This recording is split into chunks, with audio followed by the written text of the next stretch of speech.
കഴിഞ്ഞ ദിവസമാണ് കരൂരിൽ സിനിമാ നടനായിട്ടുള്ള വിജയ് നടത്തുന്ന രാഷ്ട്രീയ പാർട്ടിയുടെ TVKയുടെ റാലി ഉണ്ടായത്. ഈ റാലിയിൽ വലിയ രീതിയിലുള്ള തിക്കും തിരക്കിലും മരണപ്പെട്ടത് ഏകദേശം 39 പേരാണ് എന്നുള്ള റിപ്പോർട്ടുകൾ പുറത്തു വന്നിരുന്നു. എന്നാൽ ഇതിൻ്റെ ഉത്തരവാദിത്തം ആരേറ്റെടുക്കുമെന്നുള്ള ചർച്ചകളൊക്കെ ഇപ്പോൾ നടക്കുന്നതിന് പിന്നാലെ വിജയ്യെ അറസ്റ്റ് ചെയ്തേക്കുമോ എന്നുള്ള ചോദ്യങ്ങളും ഉയരുന്നുണ്ട്. വിജയ്യെ അറസ്റ്റ് ചെയ്യില്ല എന്നുള്ളതാണ് ഇപ്പോൾ സർക്കാർ എടുത്തിരിക്കുന്ന പ്രധാനപ്പെട്ട ഒരു കാര്യമെന്ന് പറയുന്നത്.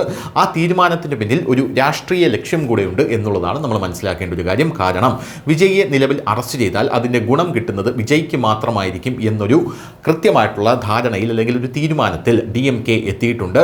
മറിച്ച് വിജയ്യെ അറസ്റ്റ് ചെയ്യാൻ കോടതി പറയുകയാണെങ്കിൽ അറസ്റ്റ് ചെയ്യുന്നതിൽ തെറ്റില്ല എങ്കിൽ പിന്നെ ആ ഒരു ക്രെഡിറ്റ് കോടതിക്ക് കൊടുക്കാം എന്നുള്ളതാണ് നിലവിൽ DMKയുടെ തീരുമാനമെന്ന് പറയുന്നത്.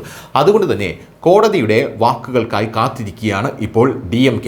പോരാത്തതിന് തമിഴ്നാട് CPM ഘടകമടക്കം മദ്രാസ് കോടതി ഈ കാര്യത്തിൽ ഇടപെടണമെന്നും മദ്രാസ് കോടതി സ്വമേധയാ ഇക്കാര്യത്തിൽ കേസെടുക്കണം എന്നും കൃത്യമായി പറഞ്ഞിട്ടുണ്ട്.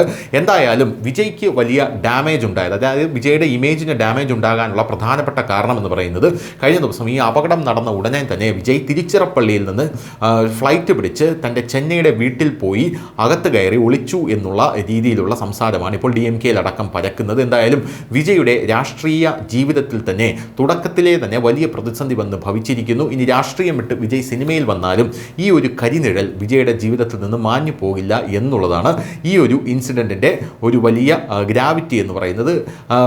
ഈ അവിടെ മരിച്ച ആൾക്കാരും വലിയ രീതിയിലുള്ള രോഷമാണ് ആ സമയത്ത് പ്രകടിപ്പിച്ചത്. അമിത്ഷാ അടക്കം റിപ്പോർട്ട് തേടിയിട്ടുണ്ട് ആഭ്യന്തര മന്ത്രാലയം. പ്രധാനമന്ത്രി നരേന്ദ്രമോദി, രാഷ്ട്രപതി ദ്രൗപദി മുർമു, നമ്മുടെ മുഖ്യമന്ത്രി പിണറായി വിജയൻ അടക്കമുള്ളവർ ആ മരണം നടന്ന ആ സമയത്ത് അല്ലെങ്കിൽ ഈ ഒരു വൻ ദുരന്തം നടന്ന ആ സമയത്ത് തന്നെ അനുശോചനവുമായി രംഗത്തെത്തിയിട്ടുമുണ്ടായിരുന്നു. News desk news India Malayalam.